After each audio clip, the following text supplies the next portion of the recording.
ایک شخص ہے کہ جس کا نام شاید آپ نے کبھی کسی موقع پر سنا ہو، جس کا نام تھا عباس، اور چونکہ اس کا کام ایسا تھا لہٰذا اس کو چاوش کہتے تھے۔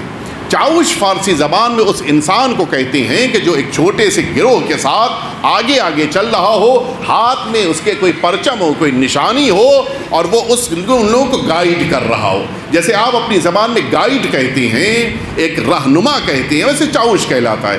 البتہ چونکہ عام طور پر چاوش وہاں پر استعمال کرتے ہیں کہ جہاں پر یہ گروہ، یہ چھوٹا سا لشکر زیارت کے لیے جا رہا ہو، لہٰذا لفظ چاوش بڑا محترم سمجھا جاتا ہے۔ عباس چاوش اس کا نام تھا۔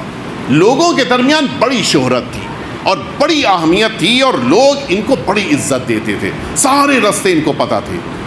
ان کو جہاں سے کہیے کربلا آپ کو پہنچا دیں گے، آپ اصفہان سے کہیے پہنچا دیں گے، آپ ان سے یزد سے کہیے پہنچا دیں گے، قم سے کہیے، جہاں سے کہیے۔ اتنے ماہر ہو چکے تھے راستوں کے مسئلے میں کہ جہاں سے کہیے وہ آپ کو پیدل لے کے پہنچا دیتے تھے۔ البتہ وقت لگتا تھا، تو ظاہر ہے کہ وہ تو فطری بات ہے۔ عباس چاوش کے پاس ایک زمانے میں یہ یزد کے علاقے کے جوان آئے، تقریباً 30-32، اور کہا کہ ہم سبھی کو یہاں یزد سے، ظاہر ہے کہ اس زمانے میں ان لوگوں کی بڑی اہمیت ہوتی تھی، جو رہنما بنتے تھے، گائیڈ بنتے تھے، اس لیے کہ انہی کے سہارے قافلے طے کیے جاتے تھے، راستے طے ہوتے تھے۔ ان سارے یزد کے جوانوں نے کہا کہ ہم سبھی کو یزد سے پیدل جانا ہے کربلا۔ یہ بھی اللہ کی توفیق ہے، جس کو جو سعادت مل جائے، یزد سے پیدل جائیں گے۔ آج نجف سے کربلا جاتے ہیں تو 3 دن لگتا ہے پیدل جانے میں، یزد سے جائیں گے تو کتنا وقت لگے گا؟ کم از کم 1 مہینہ لگ جائے گا۔ کہا ٹھیک ہے، ہم جانے کو تیار ہیں، لیکن عباس چاوش نے کہا لیکن کیا مشکل ہے؟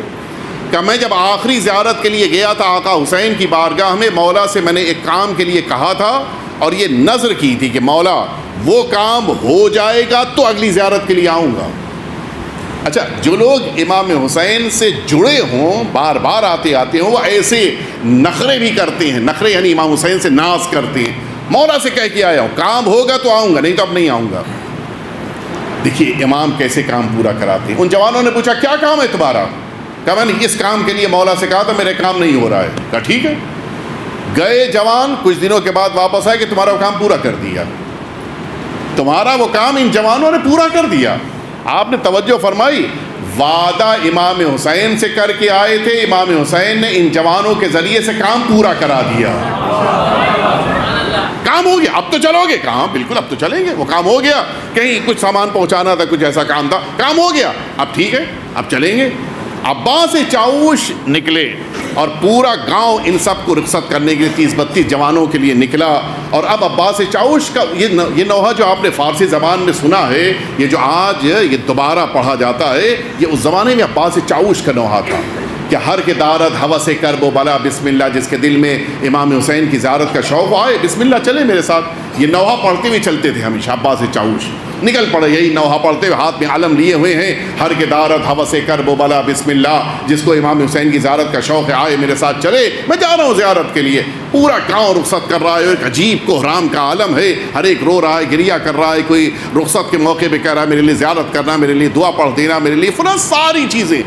عباس چاوش اس قافلے کو لے کر نکلے اور اب کربلا کی طرف چلے جا رہے ہیں۔ اچھا، ان کا طریقہ کار یہ تھا کہ دوپہر میں چلتے تھے، شام مغرب کے آس پاس یہ کھانا وغیرہ کھا کے نماز پڑھ کے سو جاتے تھے۔ نماز صبح سے پہلے اٹھے، تھوڑا بہت کچھ کھایا پیا، نماز صبح پڑھی، پھر چل پڑتے تھے۔ اور یہ دن بھر چلنا، دوپہر میں بس نماز کے لیے رکتے تھے، لیکن وہ زیادہ وقت کے لیے نہیں رکتے تھے تاکہ اس طرح سے کم وقت میں یہ پہنچ سکیں۔ آخری شب آ چکی تھی اور عباس چاوش تقریباً کربلا کے قریب پہنچ چکے تھے۔ مغربین سے پہلے ان سب نے اپنے قافلے کو ٹھہرایا، عباس چاوش ہی نے بتایا، رکے، نماز پڑھی، تھوڑا بہت کچھ کھایا اور کہا تم سب سو جاؤ۔ سب سو گئے، عباس چاوش بیٹھے رہے۔ تقریباً نصف شب کے آس پاس عباس چاوش نے سب کو اٹھایا، اور اٹھانے کے بعد عباس چاوش کہتے ہیں کہ دیکھو وہ جو روشنی دکھائی دے رہی ہے، یہ روشنی امام حسین کے حرم کی ہے۔ کیا مطلب؟ کہ ہم اتنے قریب آ چکے ہیں حسین اور آج شب جمعہ ہے۔ کیا یہ بات مناسب نہیں ہے کہ تھوڑا سا اپنے آرام کو کم کرو، چل پڑو؟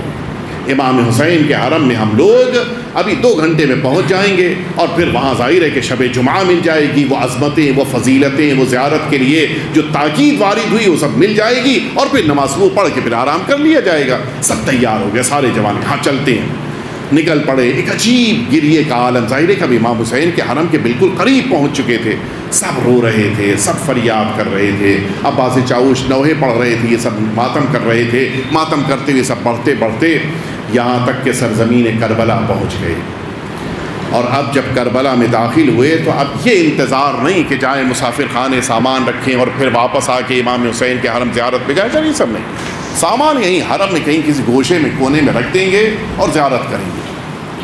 نکل گئے، سامان رکھا اسی حرم کے ایک جگہ گوشے میں، امام حسین کے حرم میں داخل ہوئے۔ اب آپ ذرا سوچیں، اتنے دنوں سے پیدل چل کے جو جوان آئے ہوں ان کو امام حسین کی زری دکھ جائے تو کیا عالم ہوگا، وہ بھی شب جمعہ، عجیب کیفیت۔ عباس چاوش سے ان سب نے کہا کہ امام حسین کی زری کے پاس ہم سب ماتم کریں گے اور تم نوحہ پڑھو گے۔ خوش نصیب ہے یہ نوحہ پڑھنے والے برادران، کس کو امام حسین یہ توفیق دے، کوئی نہیں کرتا۔ تم نوحہ پڑھو، لیکن ایک شرط پہ، وہ نوحہ نہ پڑھنا کہ جو تمہیں پسند ہے۔ پھر کہا ایک کام کرو، تمہارے پاس یہ جو بستہ ہے، یہ جو ہم لوگ جس کو ڈائری کہتے ہیں، یہ بستہ کہلاتا ہے، تمہارے پاس جو یہ نوحے کا بستہ ہے، یہ جو ڈائری ہے، اس کو تم بغیر کسی خاص صفحے کی توجہ کے یوں ہی کھولو، اور جو صفحہ کھل جائے، جو نوحہ اس پر لکھا ہو وہی پڑھنے لگنا۔ ٹھیک ہے، اچھی بات ہے، آپ سنیں گے۔ عباس چاوش نے اب جو اپنے بستے کو، اپنی ڈائری کو کھولا تو وہ جو نوحہ سامنے تھا وہ جناب علی اکبر کا نوحہ تھا۔ کیا عالم ہوگا، جناب علی اکبر کا نوحہ پڑھ رہے ہیں اور پورا مجمع، حتیٰ وہ 32 تو الگ، وہ جو پورے حرم کا مجمع تھا وہ چیخیں مار مار کے رو رہا تھا۔ عجیب عالم تھا، ماتم سے زیادہ گریے کی آوازیں بلند ہو رہی تھیں، اور عباس چاوش اپنے انداز میں جناب علی اکبر کا نوحہ پڑھ رہے ہیں، یہاں تک کہ نوحہ مکمل ہوا، سارا مجمع زری سے لپٹ کے گریہ کر رہا ہے، ماتم کر رہا ہے، فریاد کر رہا ہے، یہاں تک کہ نماز صبح کا وقت قریب آنے لگا۔ ان سب نے بقیہ فرائض انجام دیے، نماز صبح پڑھی، اس کے بعد اپنے اپنے مسافر خانے کے لیے لوگ روانہ ہو گئے۔ مسافر خانے میں پہنچے، سامان رکھا، ظاہر ہے کہ تھکا ہوا مجمع، تھکے ہوئے جوان، یہ سب بستروں پہ لیٹے اور سو گئے۔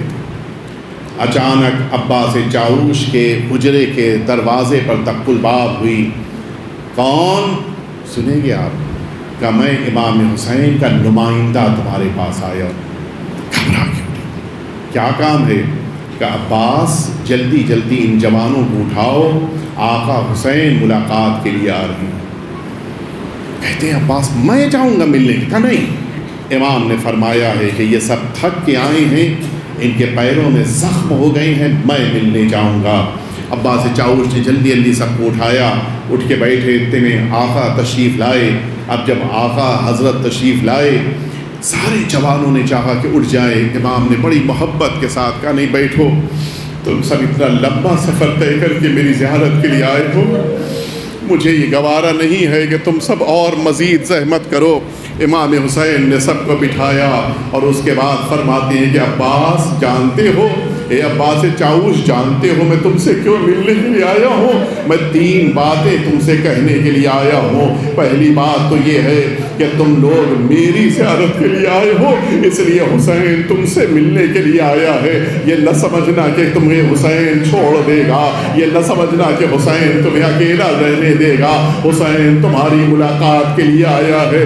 سنیں دوسری بات فرماتے ہیں کہ جب واپس یزد جانا تو فلاں امام بارگاہ کے فلاں خادم سے میرا سلام کہہ دینا، اور کہہ دینا کہ تم جو عزاداروں کی خدمت کرتے ہو، آقا حسین تمہیں دیکھ رہے ہوتے ہیں، تمہاری خدمتوں کو امام نے پسند کیا ہے، ان خادموں کو امام حسین اتنا پسند کرتے ہیں۔ اور اس کے بعد تیسرا جملہ سنیں گے، امام فرماتے ہیں عباس چاوش میں تم سے تیسری بات یہ کہنے کے لیے آیا ہوں کہ جب کبھی شب جمعہ میرے حرم میں آنا تو میرے علی اکبر کا نوحہ نہ پڑھنا۔ آقا کیا وجہ ہے، کیا وجہ ہے کہ علی اکبر کا نوحہ آپ کے حرم میں نہ پڑھا جائے؟ سنو گے عزادارو، امام فرماتے ہیں کہ عباس عباس چاؤش جب تم علی اکبر کا نوحہ پڑھ رہے تھے حرم میں میری ماں موجود تھی، اور جیسے ہی تم نے علی اکبر کا نوحہ شروع کیا میری ماں غش کے عالم میں زمین پہ آ گئی، میری ماں برداشت نہ کر سکی علی اکبر کے مصائب، یہ دادی برداشت نہیں کر پاتی ہے۔ اے عباس چاؤش میرے حرم میں اگر شب جمعہ آنا تو میری دادی کے سامنے یہ علی اکبر کا نوحہ نہ پڑھنا۔ امام حسین یہ کہہ کے تو واپس چلے گئے، لیکن عزاداروں ذرا انصاف سے بتائیں علی اکبر کے نوحے، علی اکبر کے مصائب کو سن کر جب سیدہ کا یہ عالم ہوتا ہے تو خود حسین کا کیا عالم ہوتا ہوگا، خود ماں کا کیا عالم ہوتا ہوگا۔ ہائے رے مظلومیت حسین، میدان کربلا میں حسین جب علی اکبر کے سرہانے آئے ہیں، نہ برابر کا بھائی موجود، نہ قاسم موجود، نہ عون اور محمد موجود، اکیلا حسین دشمنوں کے مجمع میں اپنے جوان بیٹے کے پہتیانے کھڑا ہوا۔ بعض روایتوں میں ہے کہ سرہانے کھڑے ہوئے امام حسین آواز دے رہے تھے، اے بیٹا اکبر وہ کون سی تکلیف ہے جس کی بنا پہ ایڑیاں رگڑ رہے ہو۔ حسین سرہانے بیٹھ چکے تھے، علی اکبر کے سر کے اوپر ہاتھ رکھے ہوئے حسین پوچھتے جا رہے تھے، یہ باپ اور بیٹے کی محبت ہے، یہ منفرد محبت ہوتی ہے۔ حسین اپنے بیٹے کے سر پہ ہاتھ رکھ کے پوچھ رہے ہیں، بیٹا بتاؤ کہاں تکلیف ہے، کہاں پہ تم کو یہ زحمت ہو رہی ہے۔ علی اکبر کہتے ہیں، بابا میرے سینے میں نیزے کی علی ٹوٹ کے رہ گئی ہے۔ آؤ امتحان حسین کو دیکھو، میدان کربلا میں اب حسین نے اپنا امتحان دیا۔ ایک ہاتھ علی اکبر کے سینے پہ رکھا، دوسرا ہاتھ نیزے کی علی پہ رکھا۔ اے ابراہیم آؤ دیکھو، اے ابراہیم اسماعیل کا امتحان ہونے جا رہا ہے۔ اے پیغمبر آئیے حسین کی مدد کیجئے، اے امیر المؤمنین آگے اپنے حسین کی مدد کیجئے۔ اب جو یا علی کہہ کے نیزے کی علی کو نکالا، عزاداروں میدان کربلا میں حسین کے لیے قیامت آ گئی، روح قفص عنصری سے پرواز کر گئی۔ علی اکبر اس دنیا سے رخصت ہو گئے، بس آخری جملہ سنے، حسین نے علی اکبر کے چہرے پہ چہرہ رکھ دیا، جوان کے چہرے پر 57 سال کے بوڑھے کا چہرہ، آواز دے رہے ہیں، علی الدنیا بعدک العفا یا بنی، اے بیٹا اب تمہارے بعد حسین کی زندگی ختم ہو گئی، اب حسین زندہ نہ بچے گا۔ اے اکبر یہ تمہاری شہادت نہیں ہے، یہ حسین کی شہادت ہو رہی ہے۔